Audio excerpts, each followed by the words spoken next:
èmi lọ sọ́dọ̀ DSS so kí ló fẹ́ sọ fún mi àti IYABO Ojo àtàwọn group ẹ̀ more than 80 police invitation more than 100 police invitation more than 60 court cases kí ló fẹ́ sọ fún mi ṣé kí n fi 60 court cases mi sílẹ̀ kí wá bẹ́ẹ̀ máa àbí kí n gba IYABO Ojo. Let me tell you something, chances ta fún IYABO Ojo ní last election kò ní rírú chance yẹn mọ́. That is one thing I want you to know tonight. Mo rí géèmù tí gbogbo yín jọ gbá lánàá.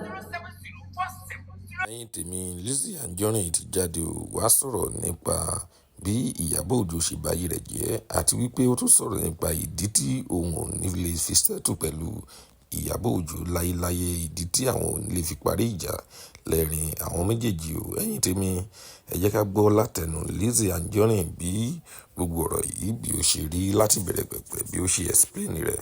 Ìgbà tá fún IYABO Ojo jẹ ẹ ṣànọ́dá fídíò láti ìlú ńlá mo rí gárí gbogbo ẹ̀ sórí gọ́ọ̀mẹ̀ntì tó wà bẹ́ẹ̀ sí ohun tó bá wù wọ́n kó ṣẹlẹ̀ kó kàn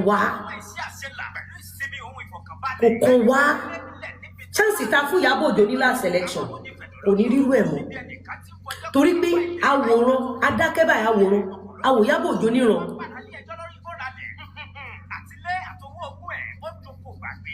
àwò IYABO Ojo níran tó fi kó àwọn ọmọ ìlú bí jọ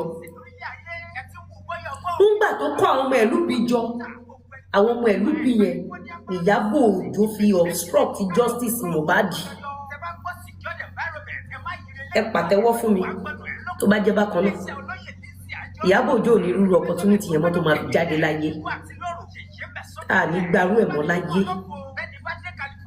Àwọn ọmọ tí IYABO Ojo lọ fi rọ́kójọ lọ́dọ̀ àwọn ẹ̀lúbí, IYABO is not supporting ẹ̀lúbí o, she's not supporting any one of them.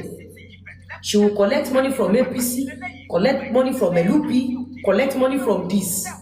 It's me and IYABO Ojo that have issue. And that issue is not going to be settled for life. For life, that issue. I am not here to tell you that you should vote for person, you should vote for this party. I am not here to campaign for any party. If you have any party in your mind, Toro wipo ma yo wa ko nínú oko ẹrú tá wà yìí, let's go.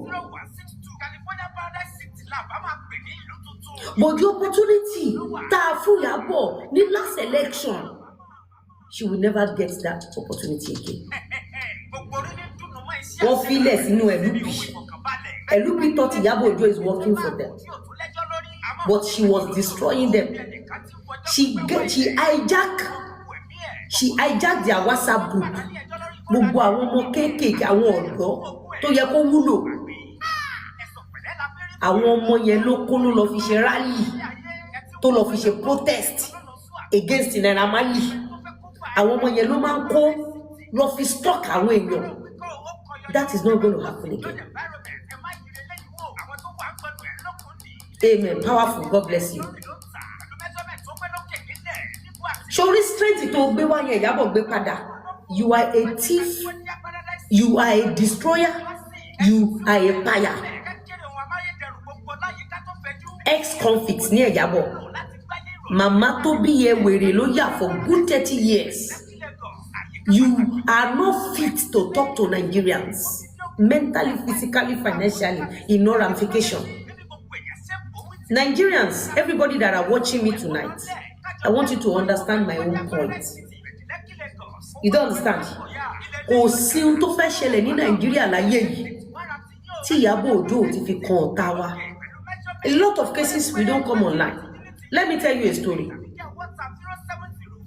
Tíṣà tí wọ́n yọ lórílẹ̀ wò